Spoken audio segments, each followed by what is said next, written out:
ठीक है। और दूसरा आपका है राज्य सूचना आयोग।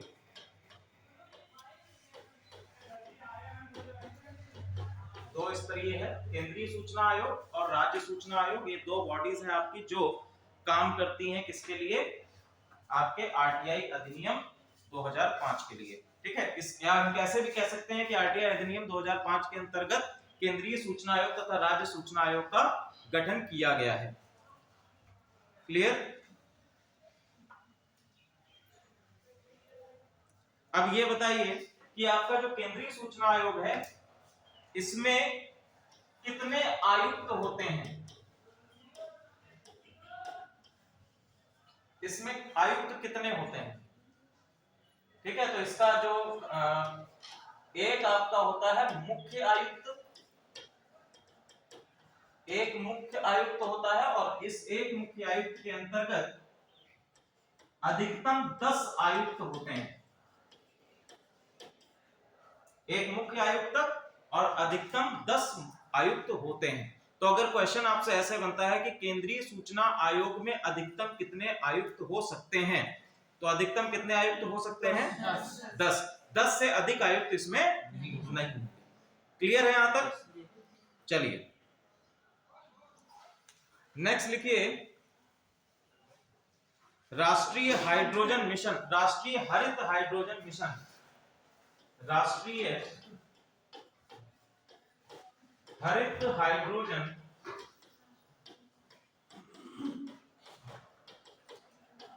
मिशन, राष्ट्रीय हरित हाइड्रोजन मिशन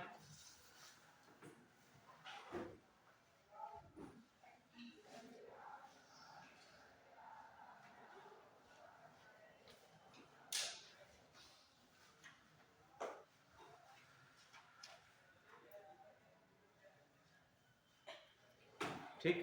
तो इस मिशन को कब लॉन्च किया गया है, इस मिशन को लॉन्च किया गया है जनवरी 2023 में। जनवरी 2023 में इस मिशन को लॉन्च किया गया है। इस मिशन का लक्ष्य लिख लीजिए, लक्ष्य टारगेट क्या है, 2030 तक, 2030 तक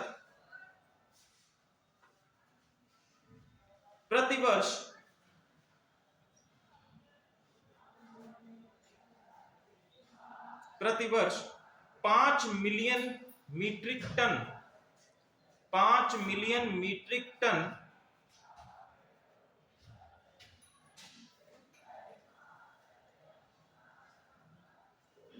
की उत्पादन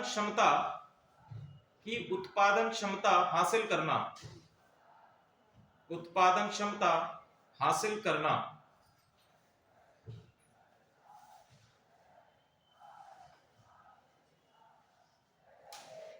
अच्छा, कोई ये बता सकता है कि भैया हम हाइड्रोजन को इतना रिलाय क्यों कर रहे हैं, या हम ऐसा क्यों कह रहे हैं कि हम 5 मिलियन मीट्रिक टन हाइड्रोजन बनाने का जो क्षमता है उसको हासिल करेंगे। इसके पीछे गवर्नमेंट की क्या मंशा हो सकती है, गवर्नमेंट ऐसा क्यों चाहती है कि हम 5 मिलियन या हाइड्रोजन का उत्पादन बढ़ाएं। Very good, very good.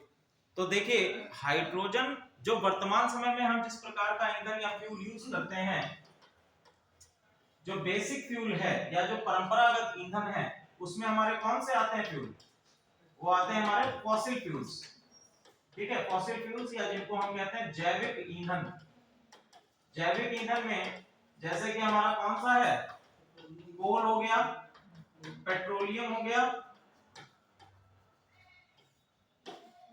Natural gas. खैर नेचुरल गैस तो ऐसा है कि उसमें हमारा पॉल्यूशन नहीं होता है नेचुरल गैस में, लेकिन हमारे कोल हैं या फिर हमारे पेट्रोलियम है, ये इस प्रकार के ईंधन है कि ये गैर नवीनीकरण ईंधन है। ठीक है, नॉन रिन्यूएबल।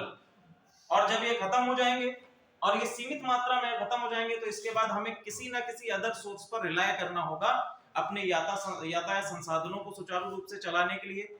साथ ही साथ जो हम बिजली उत्पादन करते हैं, वर्तमान समय में अगर हम बात करें बिजली उत्पादन की, इलेक्ट्रिसिटी के उत्पादन की, तो इलेक्ट्रिसिटी उत्पादन में सबसे ज्यादा आपके थर्मल पावर प्लांट का यूज होता है।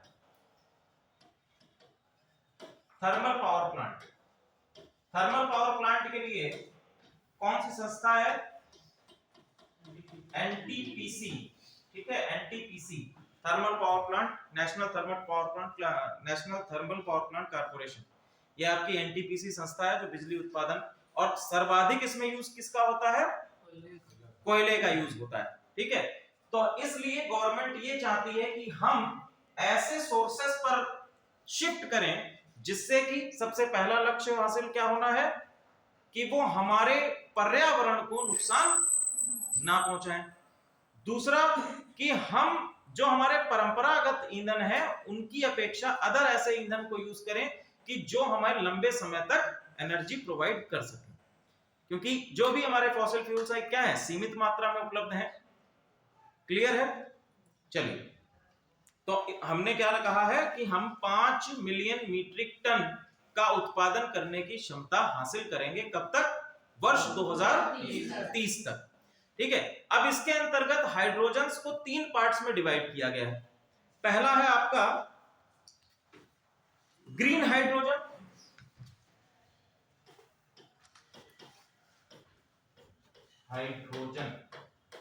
हाइड्रोजन को 3 भागों में डिवाइड किया गया। पहला है आपका ग्रीन हाइड्रोजन, दूसरा है आपका ग्रे हाइड्रोजन, और तीसरा है आपका ब्लू हाइड्रोजन। ग्रीन, ग्रे और ब्लू, तीनों के बारे में लिख लीजिए। पहला ग्रीन हाइड्रोजन को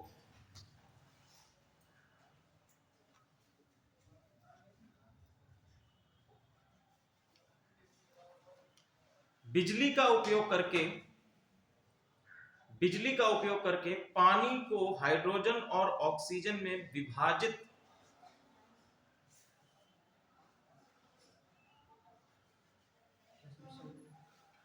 ग्रीन हाइड्रोजन को बिजली का उपयोग करके पानी को हाइड्रोजन तथा ऑक्सीजन में विभाजित किया जाएगा। तो समझने का प्रयास करो। जैसे आप लोगों ने मेरे ख्याल से 6ठी या 7वीं क्लास में साइंस में एक एक्सपेरिमेंट पढ़ा होगा। उस एक्सपेरिमेंट में हम लोग क्या करते थे, इस प्रकार का एक बीकर लेते थे, बीकर में पानी भर देते थे, और पानी भरने के बाद एक तरफ हमारा एनोड रहता था, ये आपकी कार्बन, या हम कह सकते हैं पेंसिल की ग्रेफाइट की जो छड़ आती थी वो इसमें हम लोग लगाते थे, ठीक है। और इसको हम लोग कनेक्ट कर देते थे किससे? बैटरी से, ठीक है। तो एक तरफ आपका एनोड हो जाता था, एक तरफ आपका कैथोड हो जाता था, ठीक है। एक तरफ एनोड हो गया, एक तरफ आपका कैथोड हो गया। अब इसके ऊपर हम लोग इस तरह से रख देते थे परख नली। ये सेटअप बनाया था ना आप लोगों ने बचपन में, ठीक है, केमिस्ट्री लैब में। तो इस प्रकार से हम लोग क्या करते थे कि एक तरफ एनोड पर हमको क्या प्राप्त होता था? ऑक्सीजन, और यहां पर हमको प्राप्त हो जाता था हाइड्रोजन, ठीक है। एक तरफ हाइड्रोजन प्राप्त हो जाती थी, एक तरफ हमें ऑक्सीजन प्राप्त हो जाती थी। तो सेम इसी पैटर्न का उपयोग करके हम हाइड्रोजन को परिष्कृत करेंगे वाटर से, और इसको कहा जाएगा क्या? Green hydrogen. दूसरा लिखिए ग्रे हाइड्रोजन।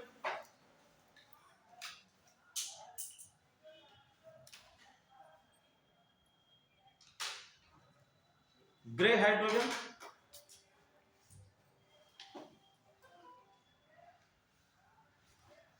मीथेन से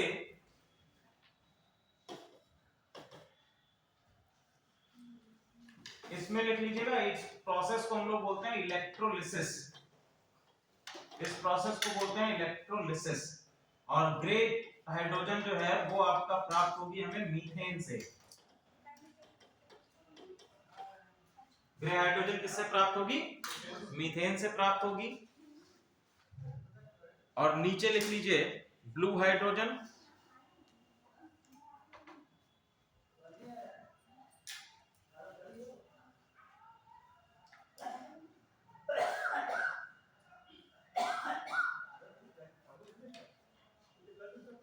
ब्लू हाइड्रोजन, ठीक। तो ब्लू हाइड्रोजन भी आपका किससे प्राप्त होगा? मीथेन से ही प्राप्त होगा। बस इसमें अंतर इतना है कि इसको हम लंबे आ जाइए, लंबे समय तक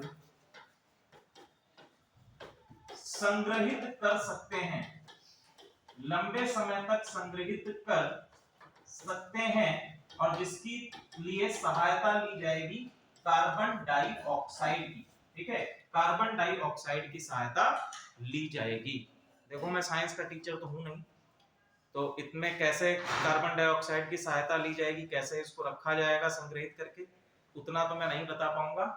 बस आप इतना समझ लीजिए कि ब्लू हाइड्रोजन आपकी CH4 मीथेन से बनेगी और लंबे समय तक इसको संग्रहित रख सकते हैं CO2 की सहायता से, और एग्जाम में भी इतना ही पूछा जाएगा। ठीक है, एग्जाम में आपसे उसका पूरा डायग्राम या ये सब चीजें नहीं पूछी जाएंगी, फैक्चुअल डेटा पूछा जाता है, फैक्चुअल चीजें याद रहनी चाहिए। चलिए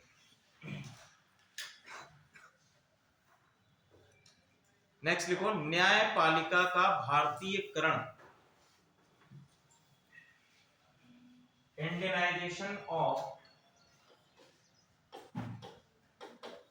जुडिशियरी,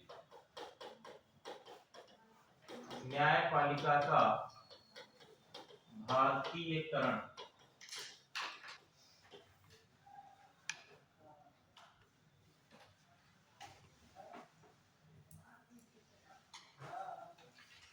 चलो भैया, ये क्या है न्यायपालिका का भारतीयकरण और क्यों है, आवश्यकता क्यों पड़ी? सबसे पहले हम लोग केवल देख लेते हैं न्यायपालिका को। हम ये जानते हैं कि हमारे भारत का जो गवर्नेंस है, ठीक है, हमारे भारत की जो गवर्नेंस है, गवर्नेंस में 3 बॉडीज आपकी इंपॉर्टेंट आती है। पहली कौन सी हमारी बॉडी है? लेजिस्लेटिव, ठीक है, लेजिस्लेटिव, फिर एग्जीक्यूटिव, और तीसरी कौन सी है? जुडिशियरी, विधायिका, कार्यपालिका, और सबसे अंत में कौन सी? न्यायपालिका। क्लियर? 3 बॉडीज हैं। अब हमें क्या पढ़ना है अभी? न्यायपालिका को। भारत में अगर हम न्यायपालिका की बात करें तो इसके भी 3 स्तर हैं। सबसे पहला कौन सा है? सर्वोच्च न्यायालय,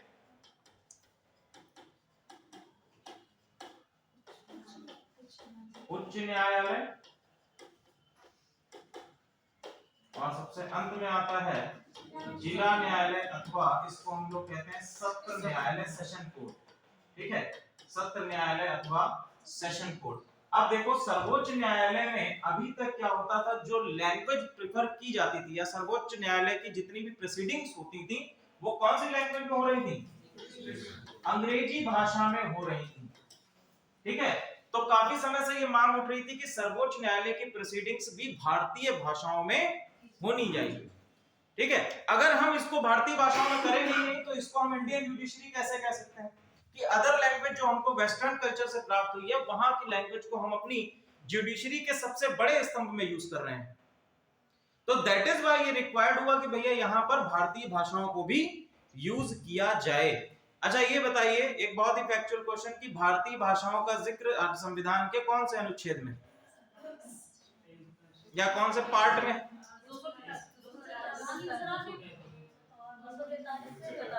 सबसे पहले बताओ पार्ट कौन सा है?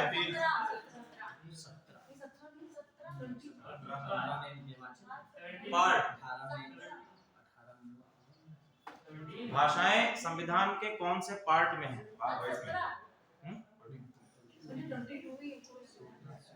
22वें पार्ट में है, 8वें पार्ट में है, 10वें में है, 11वें में है, कौन से पार्ट में? आप लोग हर बार आयोग का फॉर्म भरते हो और आयोग के फॉर्म में हमेशा ये दिया जाता है पार्ट 10 में, 10वें में है ना भाषाएं? नहीं, 8वें में, 8वें में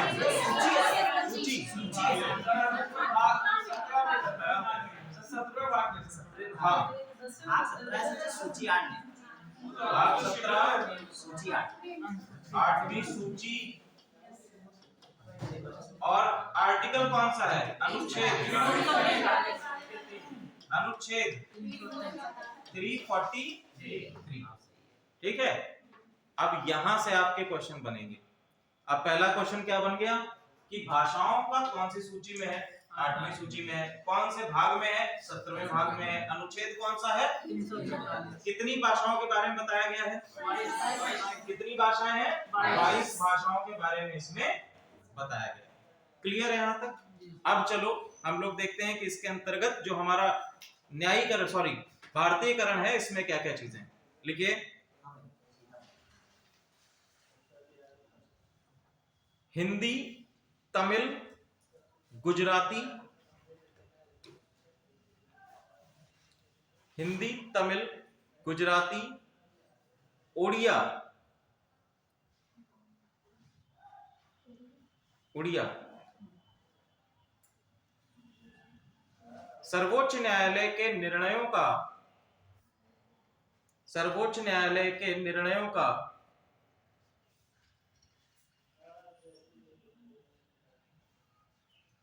इन 4 भाषाओं में अनुवाद किया जाएगा। अनुवाद किया जाएगा।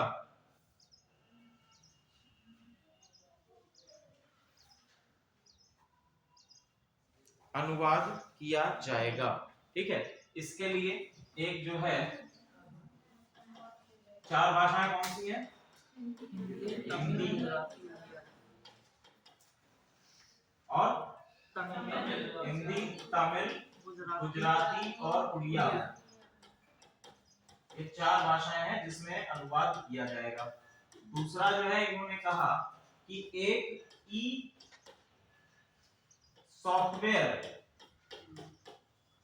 सॉफ्टवेयर भी बनाया जाएगा ताकि इसका पूर्ण रूप से क्या हो सके, इंस्पेक्शन या हम कह सकते हैं सुधार किया जा सके। इसको नाम दिया गया है, इसमें एक एआई तकनीक आई है, आर्टिफिशियल इंटेलिजेंस, उसको नाम दिया गया है सुपेश।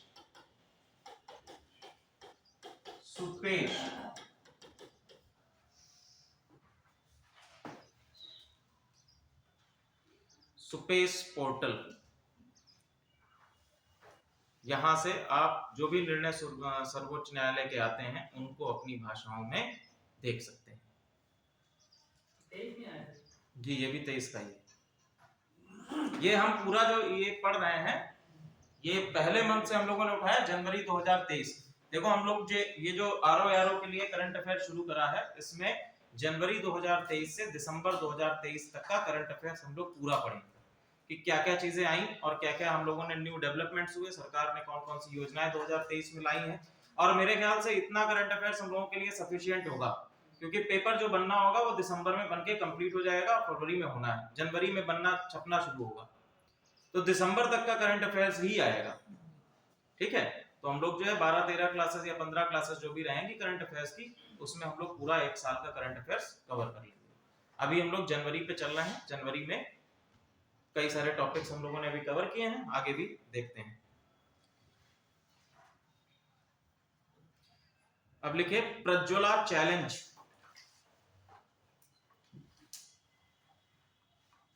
प्रज्वला चैलेंज।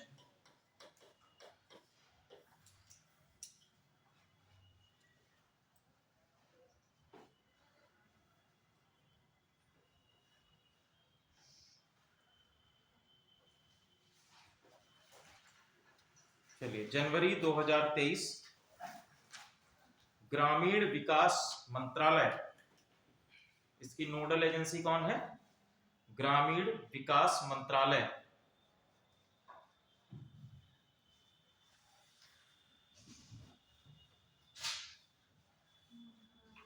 मंत्रालय द्वारा नई दिल्ली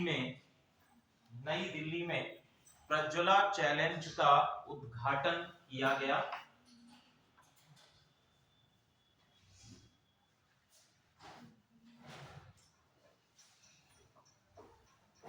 अब ये प्रज्वला चैलेंज किस प्रमुख कार्यक्रम का भाग है, तो कार्यक्रम कौन सा है इसके अंतर्गत, देखिए दीनदयाल उपाध्याय कार्यक्रम, इसमें कौन सा है, दीनदयाल उपाध्याय अंत्योदय योजना, दीनदयाल उपाध्याय अंत्योदय योजना, राष्ट्रीय ग्रामीण आजीविका मिशन,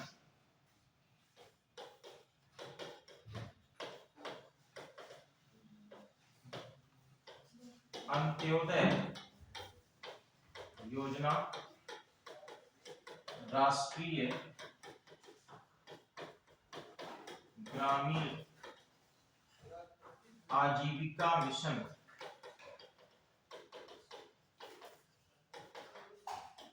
ठीक है, प्रज्वला चैलेंज आपका कब लॉन्च किया गया? 2023 जनवरी। ठीक है, किस कार्यक्रम के नोडल एजेंसीज की कौन सी है? ठीक है, नोडल एजेंसी कौन है? ग्रामीण विकास मंत्रालय है।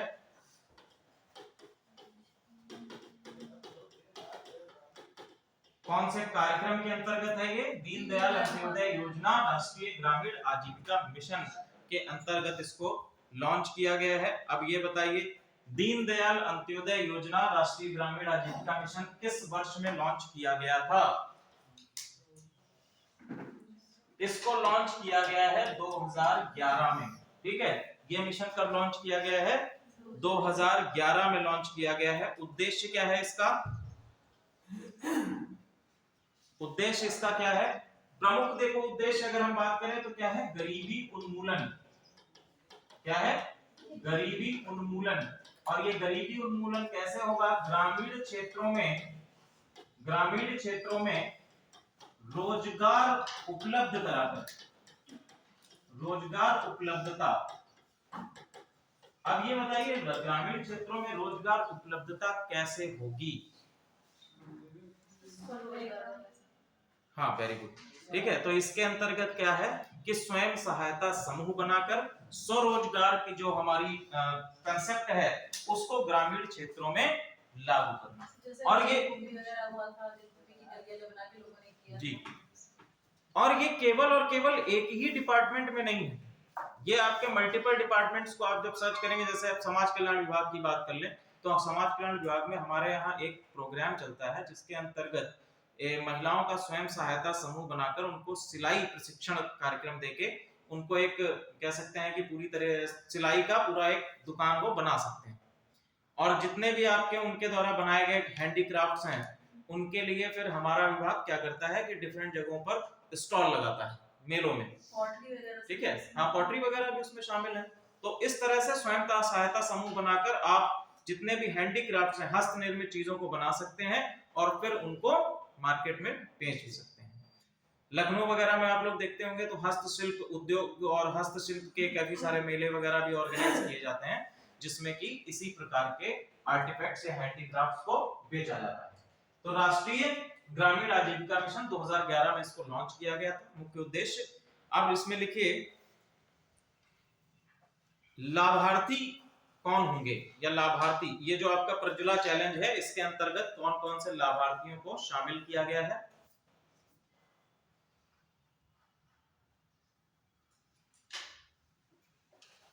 समुदाय के पिछड़े एवं महिला वर्ग, समुदाय के पिछड़े एवं महिला वर्ग,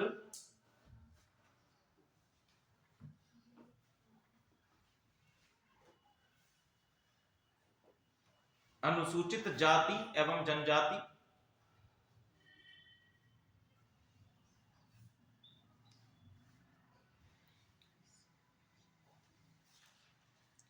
एक लाख वार्षिक आय से कम व्यक्ति,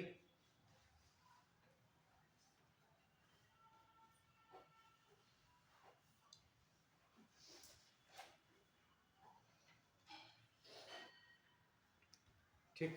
चलिए अगला लिखिए, आयुष मंत्रालय का स्मार्ट कार्यक्रम, स्मार्ट प्रोग्राम,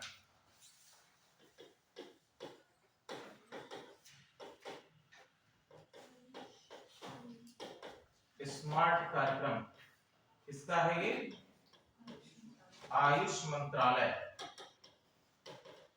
और इसमें जो आपका प्रोग्राम के अंतर्गत एक स्लोगन जो दिया गया है, स्लोगन है आयुर्वेद हेतु स्मार्ट। आयुर्वेद हेतु स्मार्ट। स्मार्ट की फुल फॉर्म लिख लीजिए, scope for main stream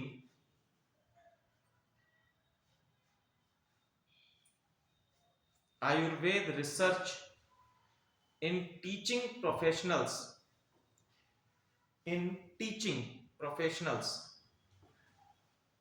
So mainstream ayurved research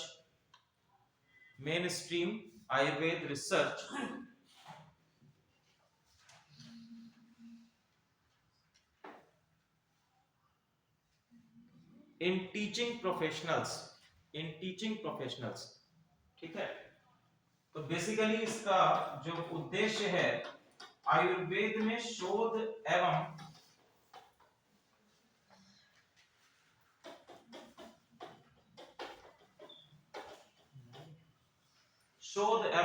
प्रशिक्षण को बढ़ावा देना। ठीक है, शोध एवं प्रशिक्षण की नई रिसर्चेस हो आयुर्वेद पर। जिस तरीके से अगर हम देखें, कंपेयर अगर हम करें, तो आपका जो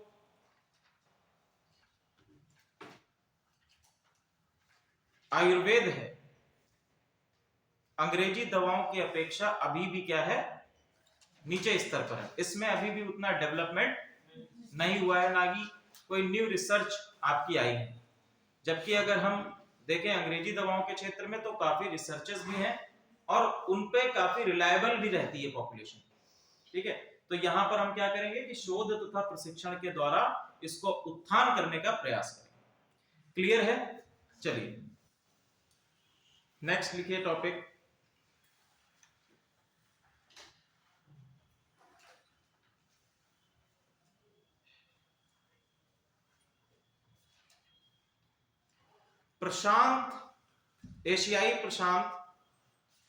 एशियाई प्रशांत डाक संघ,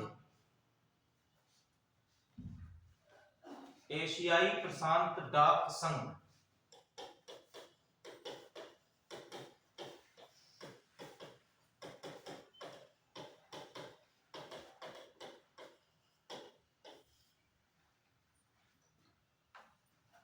इसका मुख्यालय लिखिए, मुख्यालय बैंकॉक, थाईलैंड।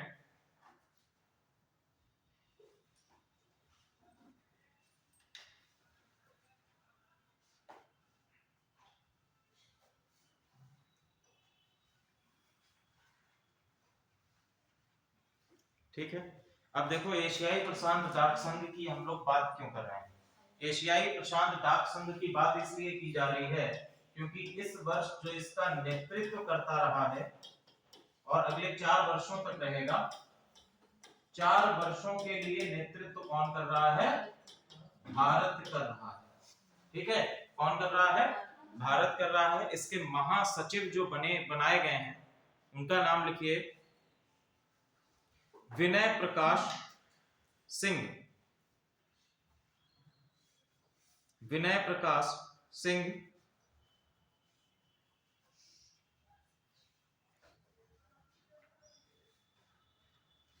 ठीक है, विनय प्रकाश सिंह इसके महासचिव बनाए गए हैं।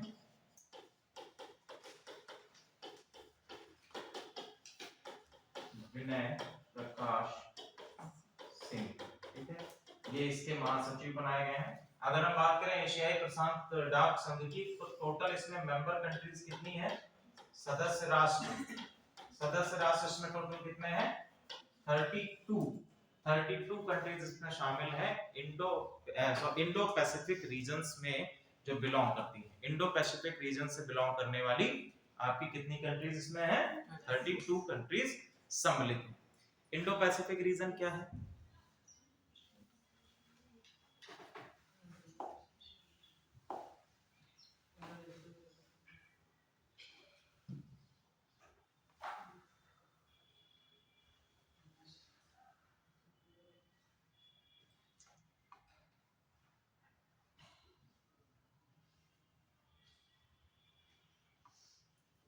देखो ये आपका क्या है,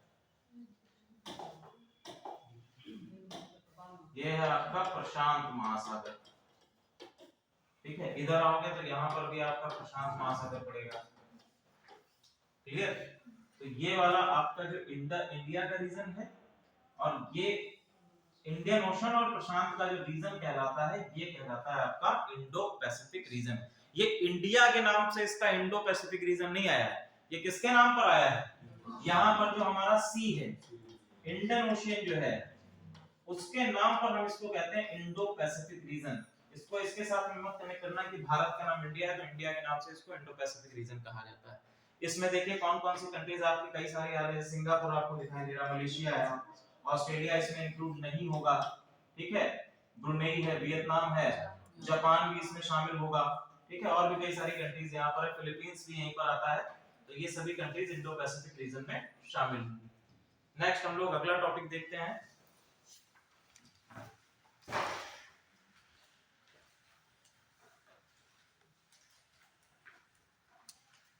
गणतंत्र दिवस की बात कर लें। कौन सा गणतंत्र दिवस हमने मनाया है 2023 में, कौन सा गणतंत्र दिवस मनाया गया है? कौन भैया 78 बोला? 74 है, ठीक है, 74 रिपब्लिक डे,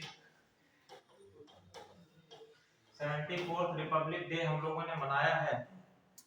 कब मनाया है?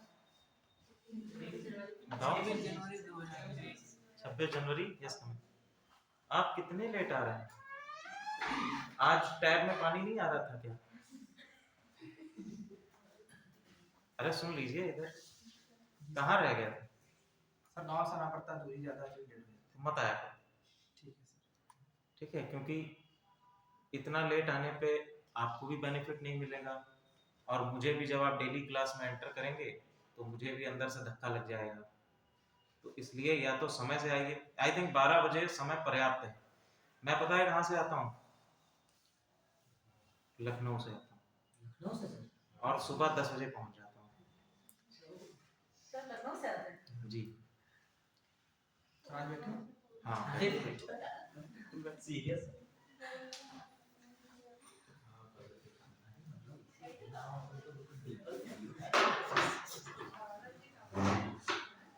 ऐसा है ना कि जब मुफ्त की रेवड़ी मिल रही होती है तो नहीं मिली तो क्या है, और मिल रही है तो ठीक है, मिल गई तो अच्छा है, नहीं मिली तो क्या है। यही कोचिंग में अगर आप 5,000 रुपए 10,000 रुपए लगा के जाते और फिर वहां पे अगर ये बात कह दी जाती कि आप कल से क्लास मत आइएगा, तो आप उस पर चढ़ बैठते मैनेजमेंट पे, ऐसा कैसे ना है। देखिए आप अभ्यर्थी हो, और अभ्यर्थी का ये होता है, देखिए जब तक आपके अंदर डेडिकेशन डिसिप्लिन नहीं होगा, और डिसिप्लिन में टाइम मैनेजमेंट भी एक चीज है, और जब तक आपके अंदर वो चीज नहीं आएगी आप दुनिया का कोई एग्जाम नहीं निकाल सकते। ये मैं लिख के दे सकता हूँ। तो इसीलिए प्रयास करिए कि अपने टाइम को उस तरह से मैनेज करें। आपकी ग्रामीण क्षेत्र से यदि आप आ रहे हैं तो समय से आए, और क्लासेस का जो लाभ है आपको तभी मिल पाएगा जब आप समय से आए। 10-5 मिनट डेली हो जाती है, 10 मिनट 15 मिनट के लिए हम भी नहीं कहते हैं। चलिए 74th रिपब्लिक डे को हम लोग देख रहे थे, क्लियर है? चलिए अब ये तो देखिए रिपब्लिक डे क्यों मनाया जाता है, कैसे मनाया जाता है, सबको पता है। इसमें जो क्वेश्चंस हमसे पूछे जाएंगे वो सबसे पहले कि हम ये बात जानते हैं कि हर वर्ष हम लोग एक अतिथि को बुलाते हैं, ठीक है। कौन किसको बुलाते हैं? एक हमारा चीफ गेस्ट होता है, एक अतिथि होता है जो हर वर्ष हम लोग बुलाते हैं रिपब्लिक डे पर। क्या हम लोग स्वतंत्रता दिवस पर भी ऐसा करते हैं? ठीक है, नहीं, स्वतंत्रता दिवस पर हम लोग किसी चीफ गेस्ट को नहीं बुलाते हैं। तो रिपब्लिक डे पर ही क्यों बुलाते हैं? रिपब्लिक डे पर किसी चीफ गेस्ट को बुलाने का क्या रीजन है? जो अपने देश की जो विविधता होती है उसको दिखाने के लिए।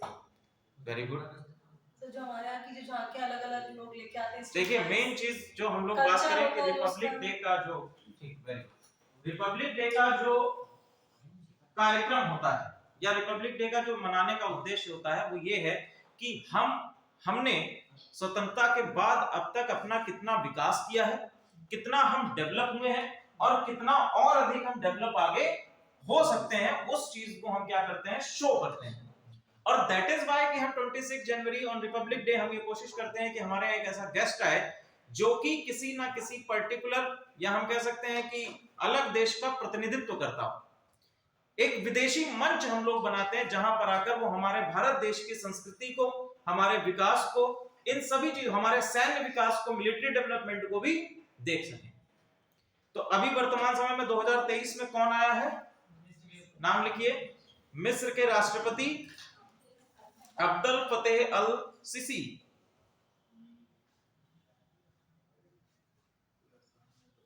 अब्दुल फतेह al Sisi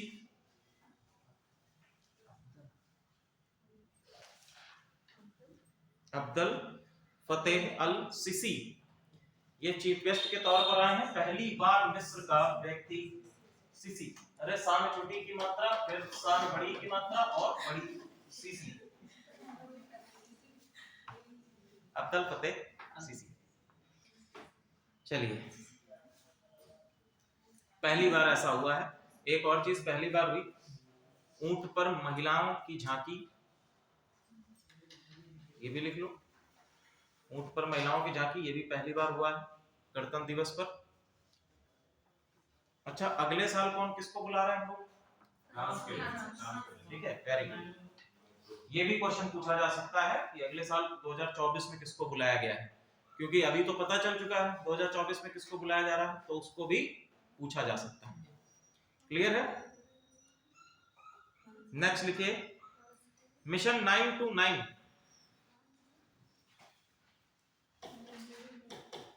mission 929, 929, mission 929।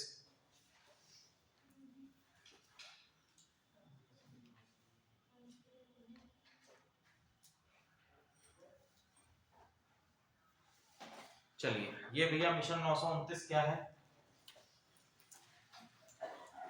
Mission 929 launch किया गया था चुनाव आयोग के द्वारा। और कहां थी आप? कितने बजे का बैच है? आप यूपीएससी में आरओ में हैं? आरओ में नहीं, आरओ में नहीं हो? नहीं सर। झूठ है तुम्हारे। चलिए, तो भैया ये जो है चुनाव आयोग के द्वारा इसको, भारत के चुनाव आयोग के द्वारा इसको लॉन्च किया गया। किस स्टेट के लिए लॉन्च किया गया है? स्टेट का नाम लिख लीजिए, किसके लिए लॉन्च किया गया है? त्रिपुरा के लिए लॉन्च किया गया। क्यों लॉन्च किया गया? क्योंकि अभी तक त्रिपुरा में जो भी चुनाव हुए हैं उसमें मतदान की संख्या या मतदान प्रतिशत जो है वो काफी कम रहता था। इस वजह से भारतीय चुनाव आयोग ने कहा कि मतदान की संख्या को 90% तक ले जाने के लिए, त्रिपुरा में विधानसभा के चुनाव में 90% तक पहुंचाने के लिए मिशन 929 को लॉन्च किया गया। ठीक है, मिशन 929 को लॉन्च किया गया है। इसके साथ साथ तो पहला इसमें क्या रीजन हो गया कि भैया इसको हमें मतदान को कितने प्रतिशत तक पहुंचाना है? 90% तक पहुंचाना है। इसके साथ साथ एक और मिशन इसमें लॉन्च किया गया है, मिशन 929 के अंतर्गत ही लिखिए, मिशन जीरो पोल वायलेंस, जीरो पोल वायलेंस।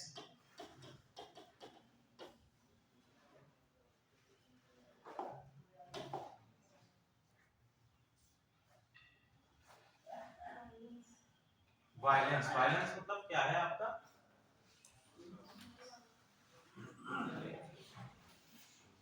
हम लोगों ने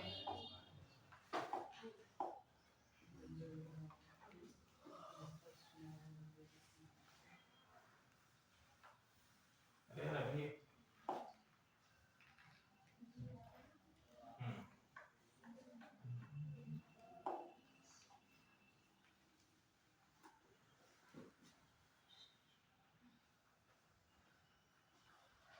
ठीक है, तो भैया बात कहाँ की हो रही है?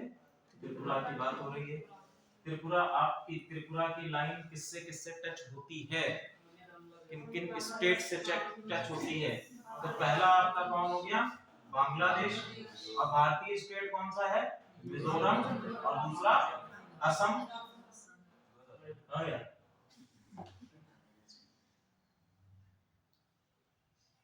ठीक है, पहला आपका स्टेट कौन सा है? असम है। और दूसरा आपका कौन सा है? मिजोरम है। इन दो स्टेट से टच होती है। और दूसरा आपकी इसकी सीमा टच होती है किससे? बांग्लादेश से टच होती है। Very good. अब ये बताइए, क्या यहाँ से कर्क रेखा भी होकर गुजरती है त्रिपुरा से? गुजरती है।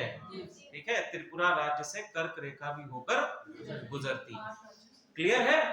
चलिए वापस आ जाते हैं हम लोग। 9 to 9 हो गया, मिशन जीरो पोल वायलेंस हो गया। इसी के अंतर्गत है त्रिपुरा में टोटल सीटें कितनी हैं विधानसभा की? देख लीजिए ये भी फटाफट। 60 सीटें हैं विधानसभा की।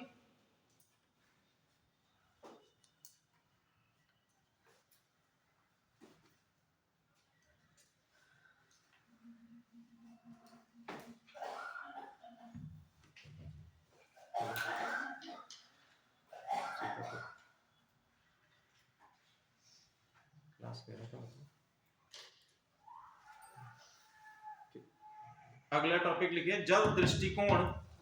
जल दृष्टिकोण @2047। जल दृष्टिकोण, वाटर विजन।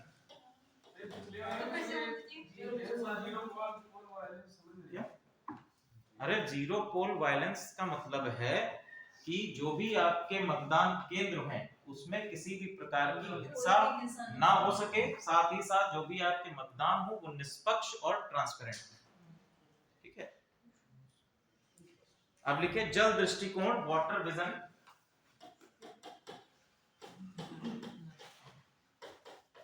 जल दृष्टिकोण @2047, वाटर विजन।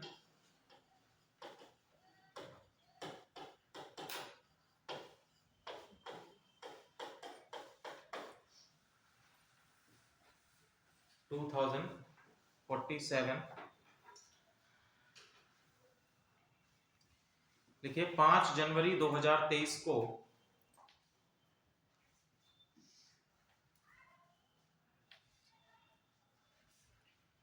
जल दृष्टिकोण 2047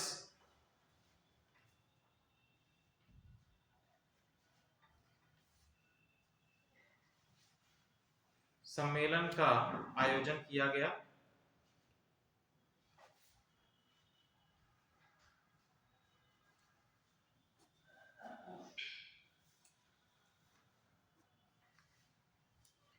स्थान लिख लीजिए, भोपाल मध्य प्रदेश।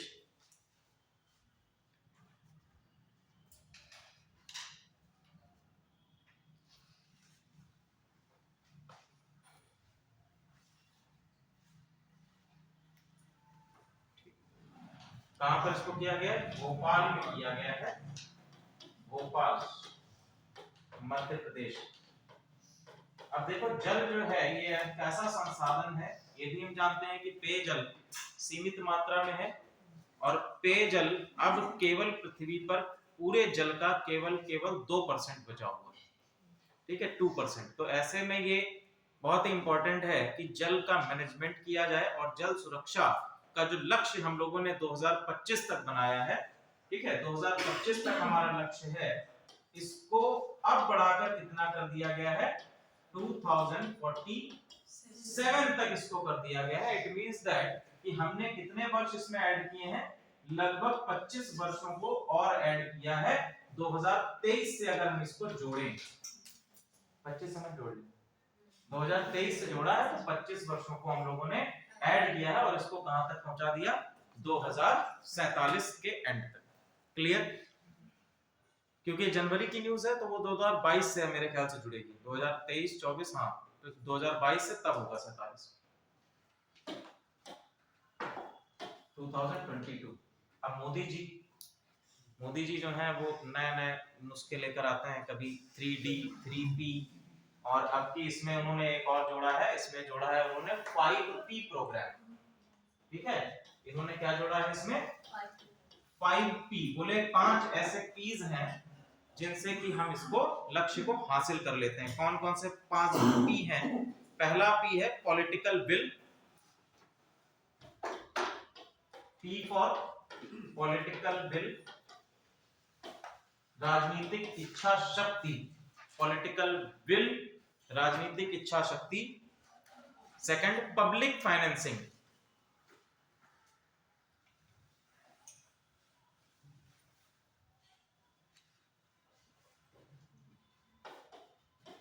Public financing.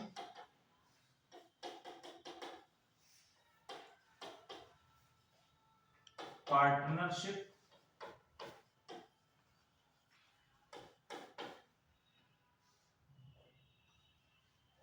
फिर है पब्लिक पार्टिसिपेशन, और लास्ट है परसुएशन, पब्लिक पार्टिसिपेशन और फिर है परसुएशन। तो हम किस तरह से इसको परसू कर रहे हैं, किस तरह से आगे बढ़ा रहे हैं। ठीक है, तो पहला पॉलिटिकल विल, राजनीतिक इच्छा शक्ति, पब्लिक फाइनेंसिंग, ठीक है, लोक वित्त या इसको कह सकते हैं सार्वजनिक वित्त पोषण। सार्वजनिक वित्त पोषण का क्या अर्थ है? सार्वजनिक वित्त पोषण का क्या अर्थ है?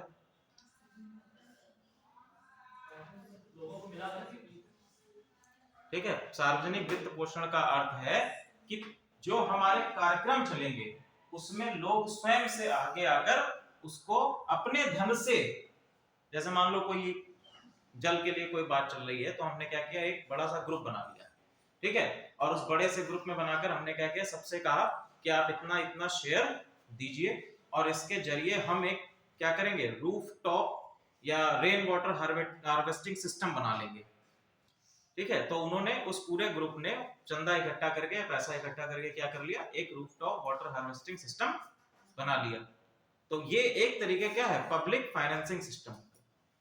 अगला आपका जो है पार्टनरशिप, भागीदारी, फिर है पब्लिक पार्टिसिपेशन, ठीक है, और लास्ट में है परसुएशन। ये 5 P बताए हैं मोदी जी ने आपके इस पर्टिकुलर मिशन के लिए। क्लियर है? इसकी नोडल एजेंसी लिख लीजिए, कौन सी है? नोडल एजेंसी केंद्रीय जल शक्ति मंत्रालय, केंद्रीय जल शक्ति मंत्रालय, ये इसकी नोडल एजेंसी है। एक और योजना अच्छी चल रही है ग्रामीण क्षेत्रों में, जल से ही संबंधित है, उससे रिलेटेड भी क्वेश्चन पूछे जा सकते हैं। हाँ, जल जीवन मिशन तो है ही, एक और है हर घर जल, ठीक है। हाँ, उसमें आपसे एक क्वेश्चन जरूर बनेगा, लिख के ले लीजिए कि अब तक कितने घरों में कनेक्शंस दिए जा चुके हैं, टैप कनेक्शंस जो दिए जा रहे हैं, उसमें ये क्वेश्चंस आपसे बन सकता है। हाँ, बहुत बेकार नहीं है, अच्छी है, जिसको देखिए लाभ मिल रहा है उसके लिए अच्छी योजना है, और जिनके गांव में खोद के पाइप डाल दिए गए लेकिन टंकी नहीं बनी है उसके लिए बेकार है। तो कई ग्रामों में ऐसा किया गया है कि वहां पर क्या है, पाइप तो बिछ गए हैं, टैप भी लगा दी गई है और टंकी बनी नहीं है, टंकी में पानी चल रहा है। तो ये तो अभी मेरे स्कूल की तरफ से आए थे जल जीवन मिशन वाले, वो बर्मी यहाँ पे पड़ता है, बर्मी में उनका था, तो वहीं पे लेके गए थे पूरे ट्रिप, बच्चों को 11 बच्चों को ले गए थे। चलिए, बहुत बढ़िया। देखिए, मेन चीज ये होती है कि कोई भी योजना, कोई भी अगर योजना होती है, योजना का मुख्य लक्ष्य होता है कि उसको पूर्ण रूप से हम पहुंचा सके लोगों, लेकिन फिर कार्य आता है इम्प्लीमेंटेशन का, और योजनाओं का यदि इम्प्लीमेंटेशन सही रूप से ना हो पाए, ऐसे क्षेत्र में योजनाएं फिर फेल हो जाती हैं। और सेम चीज आपकी इसके साथ में, हर घर जल योजना के साथ में, कि इसमें जो इम्प्लीमेंटेशन है, अब चूंकि लक्ष्य जो आपको प्राप्त करना है, अब उस लक्ष्य को प्राप्त करने के लिए समय चाहिए, लेकिन समय उतना मिल नहीं पाता है। अधिकारी ऊपर से कहता है कि आप हमें आउटकम दीजिए, आउटकम दीजिए, कितने कनेक्शन हो गए हमें दिखाना है। क्योंकि वहां पर क्या है, मुख्यमंत्री जी बैठे हैं, मुख्यमंत्री जी कहते हैं कि ऐसा है कि हमने एक योजना लॉन्च करी थी, उसमें अब तक कितने कनेक्शन हो गए। ठीक है, अब टंकी बन नहीं पाई, रिपोर्ट भी भेजनी है, तो क्या किया, पाइपलाइन डाल दी, कनेक्शन दिखा दिए कि भैया ये लाभार्थी इनके यहाँ कनेक्शन हो गया। काफी चीजें इस तरीके से भी होती। इम्प्लीमेंटेशन यही सब यदि सही रूप से नहीं होगा तो योजना कभी भी सफल नहीं हो सकती। और आप लोग अभ्यर्थी हो, आईएएस बनोगे, पीसीएस बनोगे, समीक्षा अधिकारी बनोगे, तो आप लोगों पर भी इस चीज का भार होगा कि आप योजनाओं को सही रूप से इम्प्लीमेंटेशन करें। और उसको समझने के लिए आपको फिर कहां जाना होगा, जमीनी स्तर पर एनालिसिस करना होगा कि क्यों नहीं हो पाता है इम्प्लीमेंटेशन। अब जैसे मैं ही समझने का प्रयास कर रहा हूं कि हमारे यहाँ नीट के बच्चे क्यों नहीं आ रहे हैं, जबकि फ्री ऑफ कॉस्ट कोचिंग मिलती है। फ्री ऑफ कॉस्ट नीट का बैच चलता है, लेकिन नीट के बच्चे आते ही नहीं। सर उसका वैल्यू नहीं दे रहे होंगे। अब जो वो भी समझने का विषय है, क्योंकि नीट है वो हायर एजुकेशन का। कोई भी उसमें हो सकता है। नेक्स्ट लिखिए समुद्रयान मिशन। समुद्रयान मिशन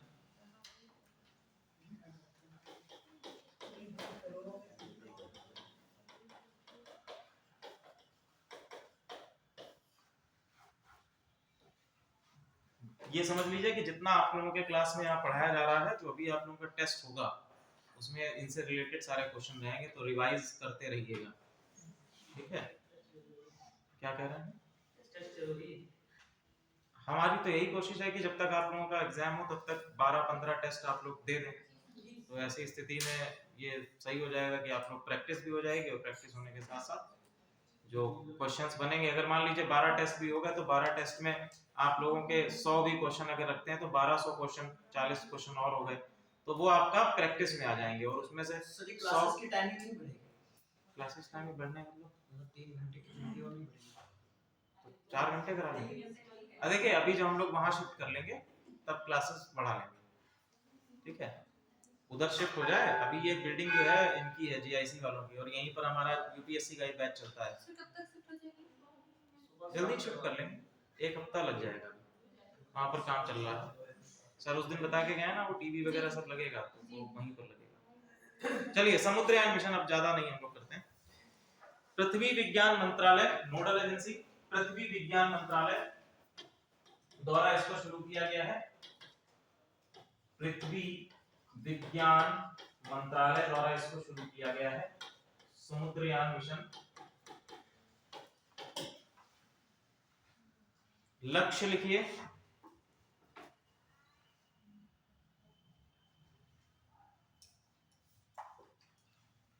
लक्ष्य लिखिए,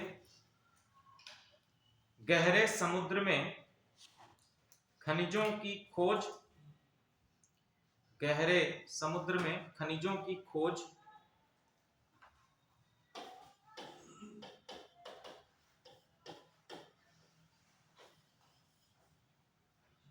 ठीक है, और इसमें जो एक नौका बनाई, जहाज बनाया गया है, उसका नाम दिया गया है मत्स्य 6000। और मत्स्य 6000 ये इसकी कैपेसिटी है कि ये 6000 मीटर गहराई में समुद्र के अंदर जा सकता है। ठीक है, 6000 मीटर की गहराई में समुद्र के अंदर ये जा सकता है। और इस मिशन के अंतर्गत 3 व्यक्तियों को समुद्र की गहराई में 6000 मीटर की गहराई में भेजने का प्रावधान किया गया। ठीक है, किस नौका से भेजे जाएंगे? मत्स्य 6000 से इनको भेजा जाएगा, 6000 मीटर की गहराई में इनको भेजा जाएगा, ताकि ये समुद्र में जो खनिज हैं उनको परिष्कृत कर सके, उनको ये खोजा जा सके। क्लियर है यहां तक? लिखिए मत्स्य 6000 को राष्ट्रीय महासागर प्रौद्योगिकी संस्थान, राष्ट्रीय महासागर प्रौद्योगिकी संस्थान कहां पर है? ये प्रौद्योगिकी संस्थान कहां पर है? राष्ट्रीय महासागर प्रौद्योगिकी संस्थान लिखिए चेन्नई, चेन्नई। ऐसे भी क्वेश्चन बनते हैं, ये संस्थान कहां पर है, वो संस्थान कहां पर है। ठीक है, तो राष्ट्रीय महासागर प्रौद्योगिकी संस्थान कहां पर है? चेन्नई में है।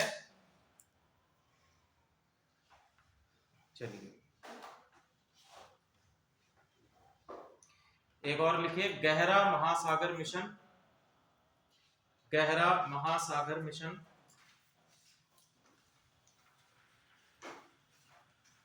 इस मिशन को कब लॉन्च किया गया था? इस मिशन को 2021 में लॉन्च किया गया था। ये भी आपका किसका मिशन है? आपके पृथ्वी मंत्रालय का मिशन है। ये पृथ्वी विज्ञान मंत्रालय का मिशन है। इसको वर्ष 2021 में लॉन्च किया गया था।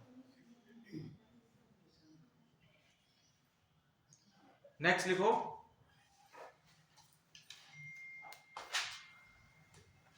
यूएसए, रशिया, इसी में है ये जो हम लोग अभी टॉपिक पढ़ रहे हैं, समुद्रयान मिशन, उसी में है। USA, Russia, China, China, France, Japan,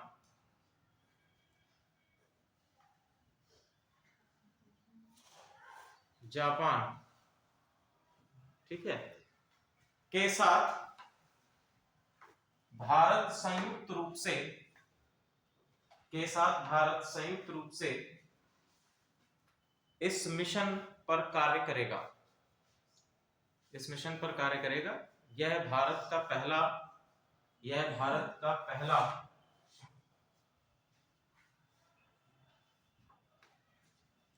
mission है जिसमें किसी व्यक्ति को समुद्र की गहराई में भेजा जाएगा। इसको इंग्लिश में सीधे सिंपल लिख लीजिए, first manned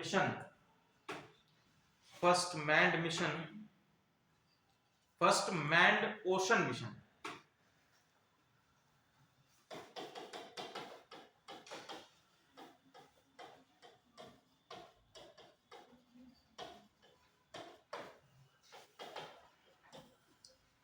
first manned ocean mission, ये आपका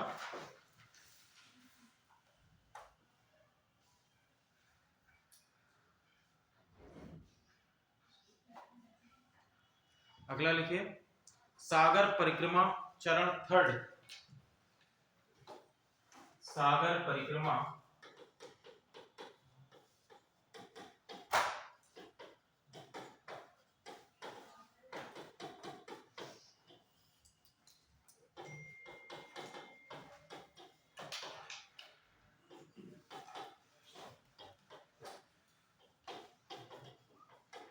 मत्स्य विभाग के द्वारा सागर परिक्रमा चरण 3 को लॉन्च किया गया है।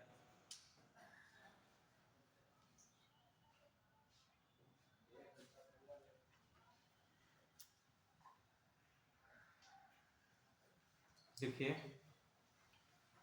प्रधानमंत्री मत्स्य संपदा योजना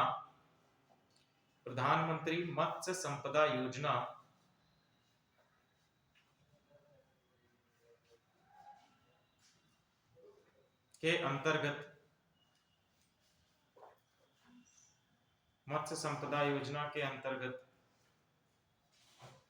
सागर परिक्रमा को प्रारंभ किया गया है।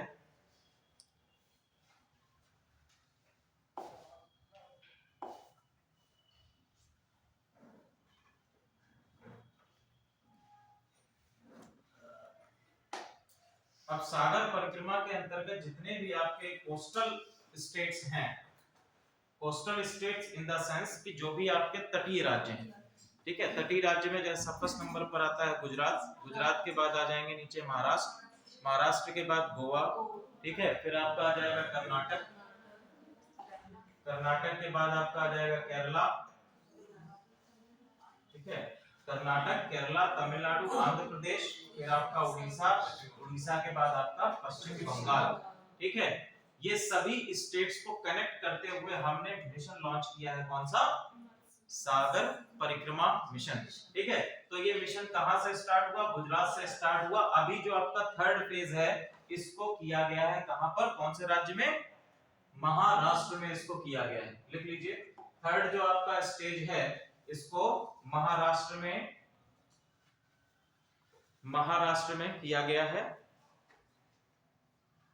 और इसका प्रमुख उद्देश्य ये है कि जितने भी आपके तटीय राज्य हैं, तटीय राज्य के किनारे जितनी भी हमारी मत्स्य संपदा है तथा मछुआरे हैं, उनका उत्थान करना इस मिशन की प्रमुख विशेषता है। नेक्स्ट लिख लो, अगला टॉपिक, या एक छोटा सा नोट बनाकर लिख लो, छोटा सा नोट बनाकर लिख लो। भारत 2023 में विश्व ऑटो बाजार में जापान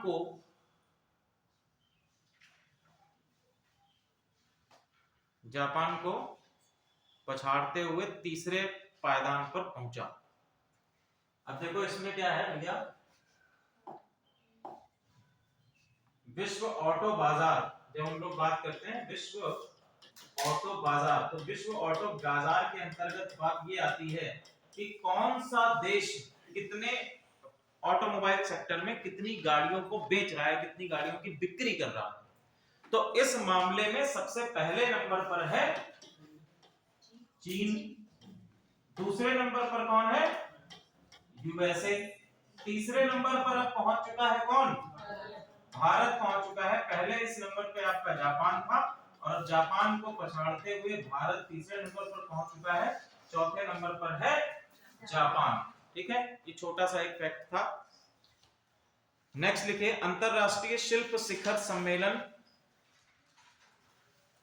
अंतरराष्ट्रीय शिल्प शिखर सम्मेलन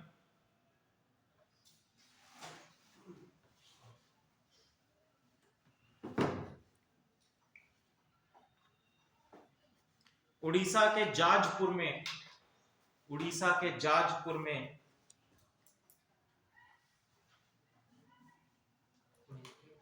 उड़ीसा के जाजपुर में पहला शिल्प शिखर सम्मेलन, पहला शिल्प शिखर सम्मेलन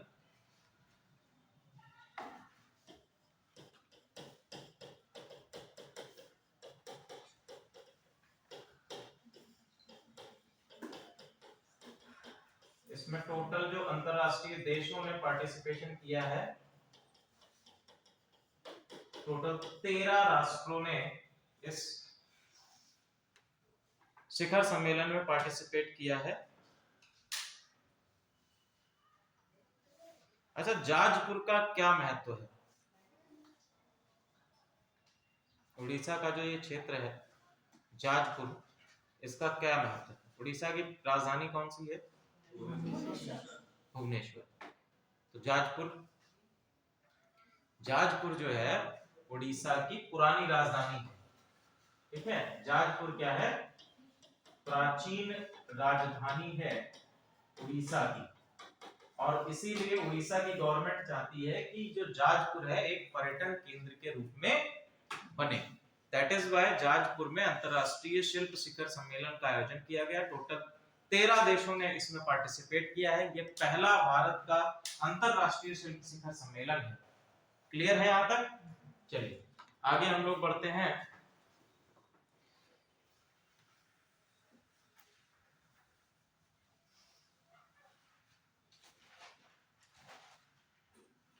एक और क्वेश्चन लिख लीजिए, ये आ सकता है आपका, खाली वो लिख लीजिए, मुगल गार्डन अब किस नाम से जाना जाएगा?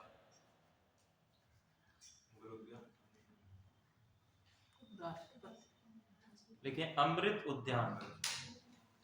मुगल गार्डन का नाम बदल दिया गया है, अब उसको जाना जाएगा अमृत उद्यान। ठीक है, मुगल गार्डन है कहां पर? दिल्ली के राष्ट्रपति भवन में मुगल गार्डन है, और अब इसका नाम बदलकर क्या कर दिया गया है? अमृत उद्यान कर दिया गया है। अभी खुला हुआ है, जाके देख के आइए, बहुत बढ़िया है ये गार्डन सच में बहुत अच्छा है, घूमने लायक जगह। चलिए भैया ये बताइए कि ये जो मुगल गार्डन है, या हम लोग दिल्ली की जो बात करते हैं, अगर क्वेश्चन बनता है कि दिल्ली का शिल्पकार कौन था, आर्किटेक्ट,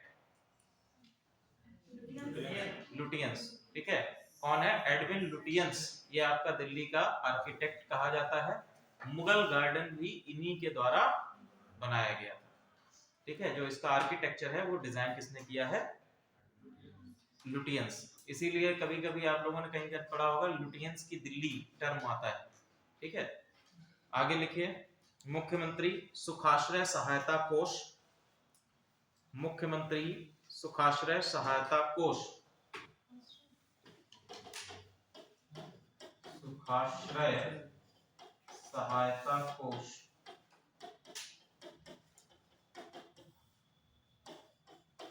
ठीक है। ये किस राज्य से संबंधित योजना है, हिमाचल प्रदेश। हिमाचल प्रदेश में जनवरी 2023 को मुख्य सुखाश्रय सहायता कोष को लॉन्च किया गया यहाँ के मुख्यमंत्री के द्वारा।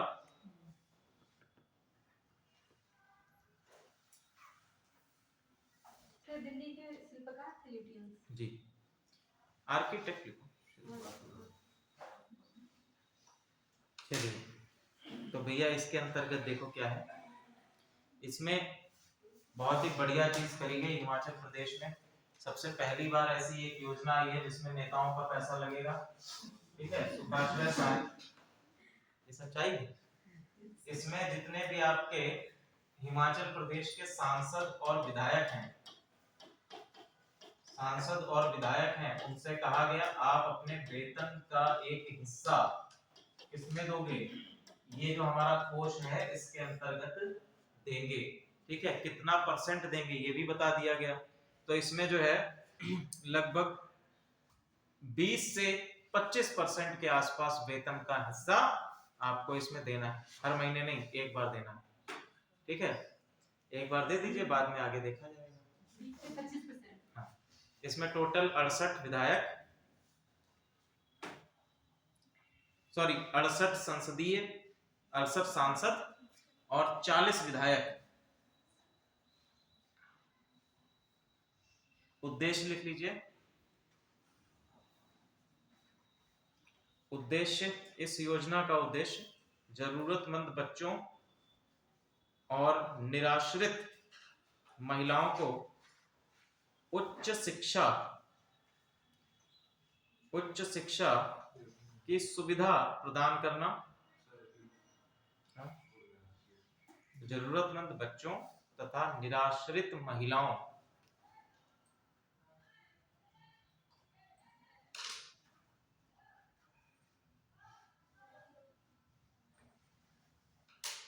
निराश्रित महिलाओं को उच्च शिक्षा की सुविधा प्रदान करना, ये इसका। चलिए, हिमाचल प्रदेश कौन से क्षेत्र से अलग होकर बना है, उत्तर प्रदेश,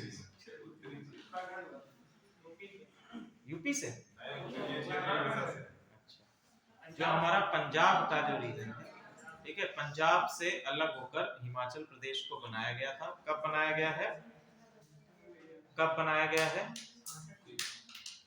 लिखिए 1956 में, 1 नवंबर 1956,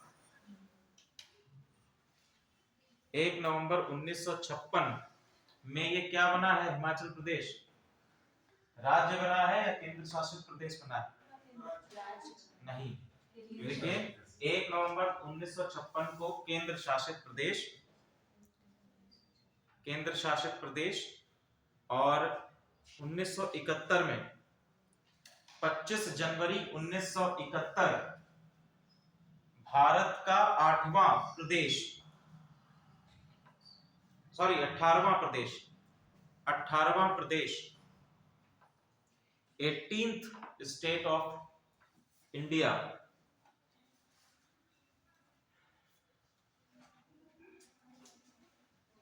ठीक है। तो आज की क्लास में हम लोग इतना ही करेंगे, नेक्स्ट क्लास कल हम लोग इसको कंटिन्यू करते हैं। आज का